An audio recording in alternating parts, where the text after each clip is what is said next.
नमस्कार, मेरा नाम प्रशांत है और आप देखना शुरू कर चुके हैं डेली लाइन का न्यूज फाइल बुलेटिन। इस बुलेटिन में हम आपको बताएंगे 5वें चरण के मतदान के लिए बीजेपी के दिग्गज नेता आज कहां-कहां चुनावी रैलियां कर रहे हैं और बताएंगे इंडिया गठबंधन की बड़ी प्रेस कॉन्फ्रेंस आज कहां हो रही है, कौन-कौन इस प्रेस कॉन्फ्रेंस में शामिल होने वाला है। इसके अलावा जानेंगे कि हिमंता बिस्वा शर्मा ने कौन सा बड़ा ऐलान कर दिया है, लेकिन उससे पहले एक नजर डालते हैं आज की हेडलाइंस पर।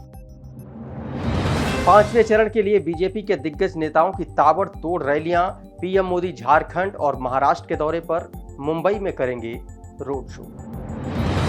आज ओडिशा के दौरे पर राहुल गांधी बोलांगीर में करेंगे बाइक रैली। लखनऊ में इंडिया गठबंधन की बड़ी प्रेस कॉन्फ्रेंस, मल्लिकार्जुन खड़गे और अखिलेश यादव करेंगे संबोधित। असम के सीएम हिमंता बिस्वा शर्मा का बड़ा बयान, कहा जब हमें 300 सीटें मिली तो हमने राम मंदिर बनाया, अब की बार 400 पार का मतलब है ज्ञानवापी में शिवालय और मथुरा में श्री कृष्ण मंदिर बनाएंगे। सिसोदिया पर आरोप तय करने के लिए राउज एवेन्यू कोर्ट में सुनवाई आज 7 मई को हुई थी पिछली सुनवाई, आज खत्म हो रही है सिसोदिया की न्यायिक हिरासत।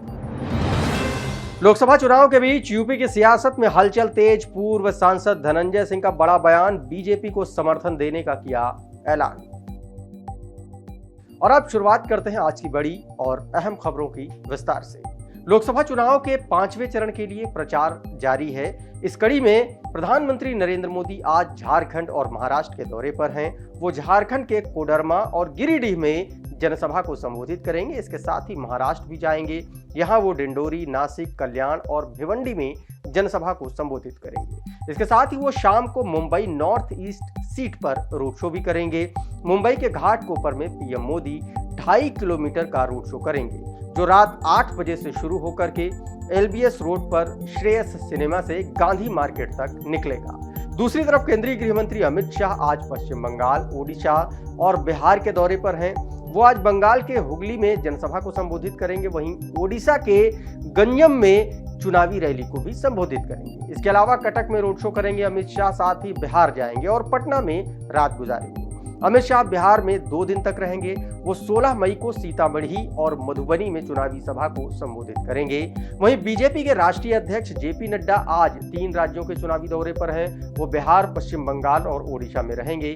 जेपी नड्डा चंपारण जिले में एक जनसभा को संबोधित। वहीं रक्षा मंत्री और लखनऊ सीट से बीजेपी उम्मीदवार राजनाथ सिंह आज लखनऊ दौरे पर हैं। वो आज मोहनलालगंज लोकसभा सीट से बीजेपी कैंडिडेट कौशल किशोर के लिए जनसभा को संबोधित करेंगे। इसके अलावा सीएम योगी आदित्यनाथ महोबा, जालौन और झांसी दौरे पर रहेंगे और वो लखनऊ में भी मौजूद रहेंगे। वो लखनऊ के अमीनाबाद चौराहे पर एक जनसभा को आज संबोधित करने वाले हैं। और अब बात आज की अगली बड़ी खबर की। कांग्रेस नेता राहुल गांधी आज ओडिशा के दौरे पर हैं। वो यहां पर बाइक रैली और जनसभा करेंगे। राहुल गांधी बेलांगीर विधानसभा सीट से कांग्रेस उम्मीदवार समरेंद्र मिश्र के समर्थन में वोट मांगेंगे। बता दें कि राज्य में राहुल की यह तीसरी रैली है। इससे पहले 3 मई को उन्होंने वर्चुअल तरीके से रायगढ़ में रैली की थी। उससे पहले 28 अप्रैल को उन्होंने केंद्रपाड़ा में रैली की थी। वहीं यूपी की राजधानी लखनऊ में आज इंडिया गठबंधन की एक बड़ी प्रेस कॉन्फ्रेंस है। इसमें कांग्रेस अध्यक्ष मल्लिकार्जुन खड़गे, समाजवादी पार्टी के अध्यक्ष अखिलेश यादव मौजूद रहेंगे। इसके बाद दोनों नेता अलग अलग जिलों में चुनाव प्रचार भी करेंगे।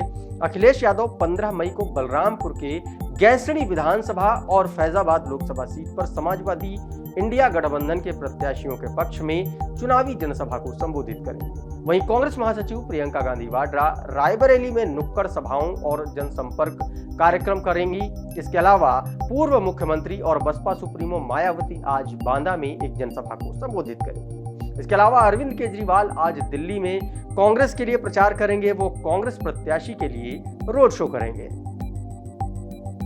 और अब बात आज की तीसरी बड़ी खबर की।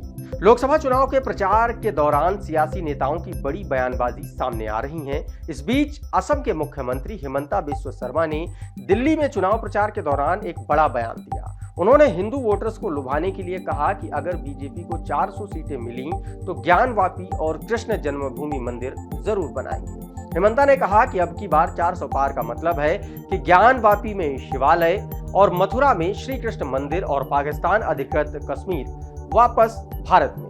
बता दें कि सीएम हेमंता दिल्ली में मनोज तिवारी के लिए प्रचार करने पहुंचे थे। इस बीच उन्होंने कहा कि जब हमें 300 सीटें मिली तो हमने राम मंदिर बनवाया और अब जब हमें 400 सीटें मिलेंगी तो कृष्ण जन्मभूमि बनाई जाएगी और ज्ञानवापी की जगह पर बाबा विश्वनाथ का मंदिर भी बनेगा।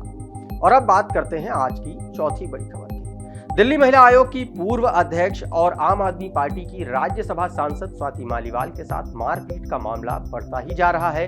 अब मालीवाल के पूर्व पति नवीन जयहिंद ने दावा किया है कि स्वाति की जान खतरे में है। स्वाति के साथ जो भी हुआ उसकी प्लानिंग की गई है। उनके पूर्व पति ने यह भी कहा कि स्वाति को सामने आना चाहिए और अपना पक्ष रखना चाहिए। इसके अलावा उन्होंने आम आदमी पार्टी नेता संजय सिंह को लेकर के कहा कि उन्हें कैमरे के सामने एक्टिंग बंद कर देनी चाहिए क्योंकि उन्हें पूरा मामला पता था। दरअसल संजय सिंह ने 14 मई को कबूल किया था कि मुख्यमंत्री आवास पर स्वाति मालीवाल के साथ अभद्रता हुई। उन्होंने मीडिया से कहा भी था कि 13 मई को बहुत ही निंदनीय घटना घटित हुई है। सुबह अरविंद केजरीवाल से मिलने स्वाति मालीवाल उनके आवास पर पहुंची थीं।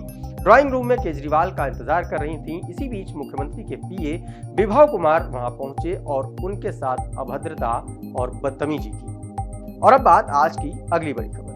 जौनपुर से पूर्व सांसद और बाहुबली नेता धनंजय सिंह का बड़ा बयान सामने आया है। उन्होंने अपने समर्थकों से बीजेपी को वोट देने की अपील की है। उनका यह बयान तब सामने आया जब उनकी पत्नी श्रीकला रेड्डी को जौनपुर लोकसभा सीट से बसपा ने टिकट देकर वापस ले लिया, या यूं कहें उन्होंने वापस कर दिया। दूसरी तरफ कुंडा राजघराने के राजा भैया लोकसभा चुनाव में किसी भी पार्टी का समर्थन नहीं करेंगे। उन्होंने अपने समर्थकों के सामने ऐलान कर दिया कि वो किसी भी पार्टी का समर्थन नहीं कर रहे हैं। राजा भैया ने कहा कि उनके समर्थक जिसे चाहें उसे अपना वोट दे सकते हैं। और अब बात आज की अगली बड़ी खबर की।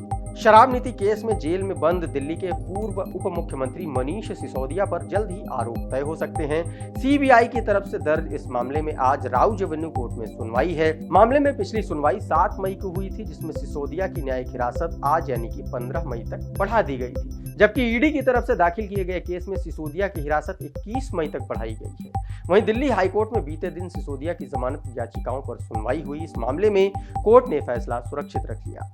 अब अगली तारीख पर कोर्ट अपना फैसला सुनाएगी। और अब बढ़ते हैं आज की आखिरी बड़ी खबर की। उत्तराखंड के जंगलों में लगी भीषण आग के मामले पर सुप्रीम कोर्ट में सुनवाई है आज। इससे पहले 8 मई को सुनवाई सुप्रीम कोर्ट में हुई थी और राज्य सरकार से सुप्रीम कोर्ट ने कहा था कि बारिश या कृत्रिम बारिश के भरोसे नहीं बैठा जा सकता। इसकी जल्द ही रोकथाम का उपाय सरकार को करना चाहिए। इसके साथ ही पिछली सुनवाई में राज्य सरकार ने कोर्ट में अंतरिम स्टेटस रिपोर्ट भी पेश की थी। उत्तराखंड सरकार ने कोर्ट को बताया कि नवंबर 2023 से अब तक जंगलों में आग लगने की 398 घटनाएं हो चुकी हैं। हर बार यह आग इंसानों ने लगाई है। बहरहाल आज के मॉर्निंग के इस न्यूज फाइल के बुलेटिन में इतना ही, लेकिन आप बने रहिए डेली लाइन के साथ।